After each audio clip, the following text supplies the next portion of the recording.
میدا جو ہے وہ ہم اگر اس پہ پابندی لگا دیں تو قرآن میں اللہ تعالیٰ اس کے بارے میں فرماتے ہیں کہ والحب ذو العصف والریحان فبأی آلاء ربکما تکذبان، سورہ رحمان کی آیت نمبر 11 اور 12۔ والحبو کا معنی ہے بھوسا والا اناج، یعنی جس میں فائبر ہو۔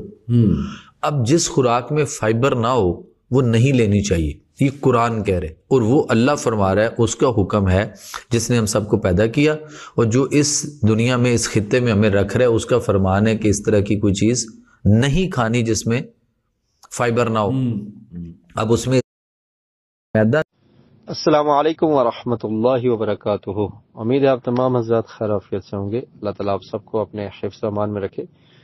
اس ویڈیو کے اوپر یہ لکھا ہوا ہے کہ قرآن میں بیکری اور میدے سے بنی اشیاء کھانے کی ممانعت، اور پھر اس ویڈیو میں بھی یہ صاحب یہ کہہ رہے ہیں کہ اللہ تعالیٰ نے قرآن میں منع کر دیا ہے کہ جس میں فائبر نہ ہو اس کو نہیں کھانا چاہیے، اور میدے سے بنی ہوئی جو چیزیں ہیں ان کو کھانے سے اللہ نے روکا ہے۔ یہ بہت بڑا جھوٹ ہے جو یہ صاحب ہے، ان نے اللہ پر بول دیا ہے، بہت بڑا جرم کیا ان نے، قرآن پر جھوٹ بول دیا ہے۔ کسی عام آدمی کے خلاف جھوٹ بولنا بڑا گناہ ہے، تو چاہے جائے کہ انسان اللہ یا اللہ کے رسول کے بارے میں کوئی ایسی بات کہے، اللہ اور اللہ کے رسول کی طرف ایسی بات منسوب کر دے جو اللہ نے نہ فرمائی ہو یا اللہ کے رسول نے نہ فرمائی ہو، تو یہ بہت بڑا گناہ ہے۔ رسول مکرم صلی اللہ علیہ وسلم کا ارشاد ہے، آپ نے فرمایا من کذب علی متعمدا فلیتبوأ مقعدہ من النار، کہ جو شخص میری طرف کوئی جھوٹ منسوب کرتا ہے، یعنی یہ کہتا ہے کہ رسول اللہ صلی اللہ علیہ وسلم نے فرمایا، حالانکہ اللہ کے رسول نے ایسے نہ فرمایا ہو، تو فرمایا کہ وہ اپنا ٹھکانہ جہنم سمجھ لے۔ یعنی اللہ کے رسول پر جھوٹ بولنا بہت بڑا گناہ ہے۔ ایسے ہی اللہ کے بارے میں جھوٹ بولنا بھی بہت بڑا گناہ ہے۔ قرآن مجید میں اللہ نے فرمایا ام تقولون علی اللہ ما لا تعلمون، کیا تم اللہ کے بارے میں وہ کچھ کہتے ہو جو تم جانتے نہیں ہو؟ تو ایسے ہی یہ صاحب شاید اپنی ویڈیو یا اپنی بات میں زور پیدا کرنے کے لیے ان نے قرآن کا حوالہ دے دیا، اور قرآن مجید کی آیات کا غلط مفہوم، جو معنی ان آیات میں موجود ہی نہیں ہے، وہ بیان کر کے تو لوگوں کو گمراہ کر رہے ہیں۔ یہ بات اگرچہ درست ہے کہ بیکری کا سامان اور اس طرح فاسٹ فوڈ اور میدے سے بنی اشیاء کھانا یہ صحت کے لیے درست نہیں ہے، یہ بات تو ٹھیک ہے۔ اللہ کے رسول صلی اللہ علیہ وسلم جو کھاتے تھے یا جس میں فائبر ہو وہ کھاتے تھے، یہ بات بھی درست ہے، لیکن یہ کہہ دینا کہ اللہ نے منع کر دیا ہے اور قرآن میں منع کیا ہے، یہ بہت بڑا جھوٹ ہے۔ اب دیکھتے ہیں جو قرآن کی ان نے آیت پیش کی اس کا معنی کیا ہے۔ سورہ رحمان کی آیت نمبر 12 اس کو انہوں نے پڑھا والحب ذو العصف والریحان، اور کہتے ہیں کہ اس میں اللہ تعالیٰ نے منع کیا ہے کہ میدے کی جو بنی ہوئی چیزیں ہیں جس میں فائبر نہیں ہے ان کو نہیں کھانا۔ کہاں ہے اس میں منع؟ آپ ذرا اس آیت کو، اس کا ترجمہ اور اسے 2 آیات پہلے، یہ آیت نمبر 12 ہے، آیت نمبر 11 اور آیت نمبر 10 کو بھی دیکھ لیں، بات بالکل سمجھ آ جائے گی اور پتہ لگ جائے گا کہ یہ آدمی کس طرح سے قرآن پر جھوٹ بول رہا ہے۔ اللہ رب العالمین نے ارشاد فرمایا وَالْأَرْضَ وَضَعَهَا لِلْأَنَامِ، یہ سورہ رحمان کی آیت نمبر 10 ہے، اور زمین اس کو ہم نے بنایا ہے للانام، مخلوقات کے لیے۔ اور آیت نمبر 11 میں کیا فرمایا فیہا فاکہۃ والنخل ذات الاکمام، فیہا فاکہۃ، اور اس میں پھل ہیں، زمین میں اللہ نے پھل بھی بنائے ہیں، والنخل، اور کھجوریں ہیں، ذات الاکمام، خوشوں والی۔ یہ بیان کیا کہ زمین کو مخلوقات کے لیے بنا دیا، اس میں کیا ہے، اس میں پھل ہیں اور کھجوریں ہیں خوشوں والی۔ اور اس کے بعد آیت نمبر 12 میں فرمایا والحب ذو العصف والریحان، اور اس میں دانے ہیں، زمین میں اللہ تعالی نے دانے رکھے ہیں۔ والحب، حب کا مطلب ہوتا ہے دانے، اس سے مراد چاول، اور اس سے مراد گندم اور جتنے بھی دانے ہیں، چنے۔ ذو العصف، بھوسے والے، مطلب یہ ہے کہ یہ جو دانے ان کے اوپر چھلکا ہوتا ہے، اور وہ چھلکا خوراک بنتا ہے جانوروں کی، اور پھر وہ بوس بن جاتا ہے، ذو العصف۔ اور یہی الفاظ سورۃ الفیل میں ہے فَجَعَلَهُمْ كَعَصْفٍ مَّأْكُولٍ، كَعَصْفٍ، کہ اللہ تعالی نے فرمایا کہ جب وہ ہاتھیوں پر جو مکہ کی طرف آئے تھے، بیت اللہ کی طرف، بیت اللہ کو گرانے کے لیے ہاتھیوں کا ایک لشکر لے کر وہ بندہ آیا، تو اللہ تعالیٰ نے جب ان پر وہ چھوٹے چھوٹے پتھر پرندوں کی چونچوں سے ان کے اوپر گرائے تو وہ کیسے بن گئے؟ فَجَعَلَهُمْ كَعَصْفٍ مَّأْكُولٍ، ان کو کھائے ہوئے بھس کی طرح کر دیا۔ تو یہی الفاظ یہاں پر ہیں، وَالْحَبُّ، اور اللہ نے زمین میں دانے بنائے ہیں، ذُو الْعَصْفِ، جو بھس والے ہیں۔ مطلب کیا ہے؟ دانوں کے اوپر چھلکے ہیں اور وہ جانور کھاتے ہیں اور بھس بن جاتا ہے، ذُو الْعَصْفِ، یہ مطلب ہے اس کا، ذُو الْعَصْفِ، بھس والے، والریحان، اور خوشبودار پھول اللہ نے بنائے۔ اب یہاں پر تو صرف ان نعمتوں کا ذکر ہے، اور پھر آگے فرمایا فَبِأَيِّ آلَاءِ رَبِّكُمَا تُكَذِّبَانِ، تم اللہ کی کن کن نعمتوں کو جھٹلاتے ہو۔ تو اس میں تو صرف یہ بیان کر دیا ہے کہ زمین اللہ نے مخلوقات کے لیے بنائی، اس میں پھل بھی ہیں، اس میں کھجوریں بھی ہیں، اس میں دانے بھی ہیں، چھلکے بھی ہیں، اور چھلکے جب جانور کھاتے ہیں بھس بن جاتا ہے، اور اس میں خوشبودار پھول بھی ہیں۔ یہاں پر کب منع ہے کہ تم نے نہیں کھانا ان دانوں کو؟ کب منع ہے کہ جس میں فائبر نہیں ہے اس کو نہیں کھانا؟ اللہ کا خوف کیجئے، خود بدلتے نہیں ہیں، قرآن کو بدل دیتے۔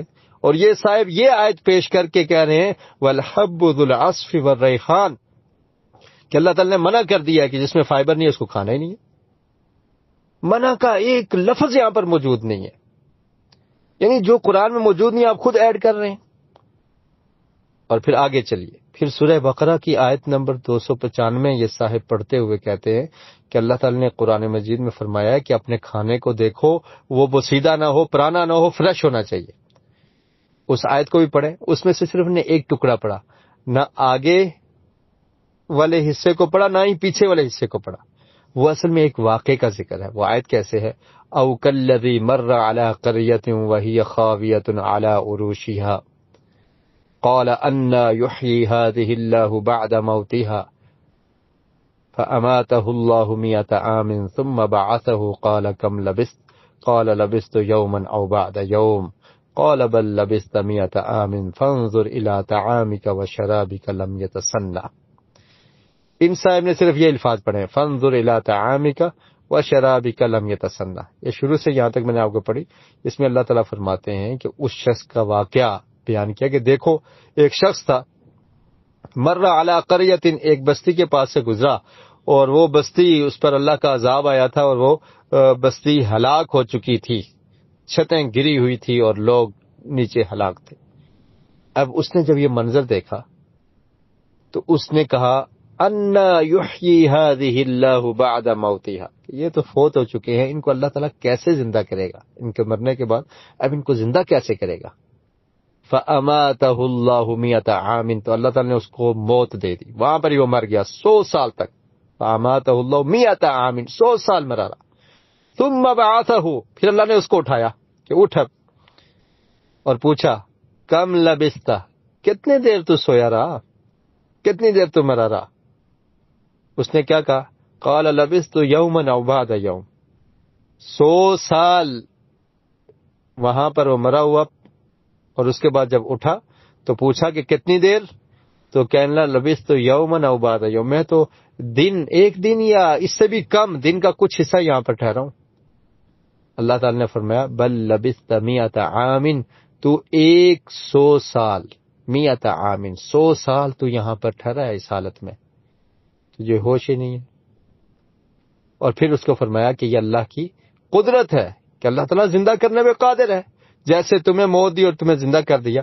اور پھر فرمایا کہ دیکھ فانظر الی طعامک وشرابک لم یتسنى، دیکھ جو کھانا تو نے رکھا تھا، طعام تیرا کھانا، وشرابک اور تیرا پینا، لم یتسنى وہ خراب نہیں ہوا، وہ اسی طرح تر و تازہ ہے۔ تو اس میں تو یہ ہے۔ اور یہ صاحب یہاں پر کیا کہہ رہے ہیں؟ کہہ رہے ہیں کہ اللہ تعالیٰ نے فرمایا فانظر الی طعامک وشرابک لم یتسنى، کہ ہر انسان کو چاہیے کہ وہ دیکھے کہ اس کا کھانا تر و تازہ ہو، اس کا کھانا بوسیدہ اور پرانا نہ ہو۔ یہاں تو اللہ تعالیٰ نے اس شخص کو زندہ کیا اور اس کو اٹھایا اور اس کو کہا کہ دیکھ تجھے اٹھا بھی دیا ہے، اور اب تو اپنے کھانے کی طرف دیکھ، وہ تیرا کھانا بھی ایسے ہی موجود ہے، وہ بھی خراب نہیں ہوا۔ اور پھر آگے فرمایا وانظر الی حمارک ولنجعلک آیۃ للناس، اور تو اپنے گدھے کی طرف بھی دیکھ۔ حمار جس گدھے پر جو سواری تھی اس کی، وانظر الی حمارک، اپنے گدھے کی طرف بھی دیکھ، وَلِنَجْعَلَكَ آیَةً لِلنَّاسِ، اور ہم تجھے لوگوں کے لیے ایک نشانی بنا رہے ہیں۔ تو یہ اس واقعے کا ذکر ہے۔ اور پھر اس کے بعد آگے اللہ رب العالمین نے ارشاد فرمایا وانظر الی حمارک ولنجعلک آیۃ للناس وانظر الی العظام کیف ننشزها ثم نکسوها لحما، اور پھر تو دیکھ ہڈیوں کی طرف کیسے ان کو جمع کیا جاتا ہے، وانظر الی العظام کیف ننشزها ونکسوها لحما، اور کیسے ہم ان پہ گوشت چڑھاتے ہیں۔ تو یہ اللہ کی قدرت ہے جو اللہ تعالیٰ نے اس آدمی کو مارا اور اس کو زندہ کیا اور اس کو کہا کہ اٹھ اور تو دیکھ تیرا کھانا بھی ایسے ہی موجود ہے، خراب نہیں ہوا، تیرا گدھا بھی ایسے ہی موجود ہے، اور دیکھ ہڈیاں ہیں ان کو کیسے جوڑا جاتا ہے اور ان پہ کیسے گوشت چڑھایا جاتا ہے۔ تو یہ اللہ کی قدرت تھی، اللہ نے ایک نشانی اس آدمی کو دکھائی اور وہ یہ ماجرا پیش آیا۔ ابھی اس شخص نے آیت کے پہلے حصے کو بھی نہیں پڑھا، بعد والے کو بھی نہیں پڑھا، صرف اتنا حصہ لے لیا اور کہتا ہے کہ اللہ تعالیٰ نے حکم دیا کہ ہر آدمی کو دیکھنا چاہیے کہ اس کا کھانا فریش ہو۔ نعوذ باللہ من ذالک۔ اگر یہی معنی لینا ہے تو پھر آگے بھی اللہ تعالیٰ نے جو فرمایا نا، جو اس نے حصہ پڑھا اس سے بالکل متصل اگلا حصہ پڑھیں، وانظر الی حمارک، اس شخص کو کہا نا کہ تو دیکھ اپنے گدھے کی طرف۔ تو اگر اس صاحب والا ترجمہ کریں گے تو کہے گا کہ اللہ تعالیٰ نے یہ فرمایا قرآن میں کہ ہر انسان اپنے گدھے کی طرف دیکھے، یعنی سیاق و سباق کو چھوڑ دیا، پچھلے حصے کو چھوڑ دیا، بعد والے حصے کو چھوڑ دیا کہ معاملہ کیا چل رہا ہے، بیچ میں سے ایک ٹکڑا لے کر تو اپنی بات اس میں ڈال دی۔ تو یہ ظلم ہے کہ آپ اپنی بات کر سکتے ہیں لیکن یہ نہ کہیں کہ قرآن میں اللہ تعالیٰ نے ایسے فرمایا۔ اللہ تعالیٰ ایسے لوگوں کو ہدایت دے جو قرآن کو سمجھتے نہیں ہیں لیکن غلط طریقے سے اس کو پیش کرتے ہیں۔ اور اس کے بعد شاید سورہ کہف اور اس میں سے بھی ایک آیت انہوں نے پڑھی کہ جس میں اللہ رب العالمین نے ان لوگوں کو یہ کہا کہ تم جا کر دیکھو کہ بازار میں جو پاکیزہ کھانا بناتا ہے تو اس سے لو۔ تو یہ بات تو ٹھیک ہے کہ دیکھ کے کھانا چاہیے کہ کھانا پاکیزہ ہو، کھانا درست ہو، حلال ہو، بوسیدہ نہ ہو، پرانا نہ ہو، کیونکہ صحت کا خیال رکھنا چاہیے۔ لیکن یہ دو آیات ان کو پڑھ کے تو ان کا بالکل ہی غلط مفہوم بیان کر دیا اور غلط معنی بیان کر دیا۔ یہ سن کر بڑا افسوس ہوا، تو میں چاہ رہا تھا کہ چلو گروپ میں وضاحت کر دی جائے۔ گروپ میں میسج تو میرا بہت لمبا ہو گیا ہے، امید ہے آپ لوگ اس کو سنیں گے اور بات کو سمجھ سکیں گے۔ اللہ تعالیٰ ہم سب کو قرآن مجید کو پڑھنے کی، سمجھنے کی اور اس پر عمل کرنے کی توفیق نصیب فرمائے۔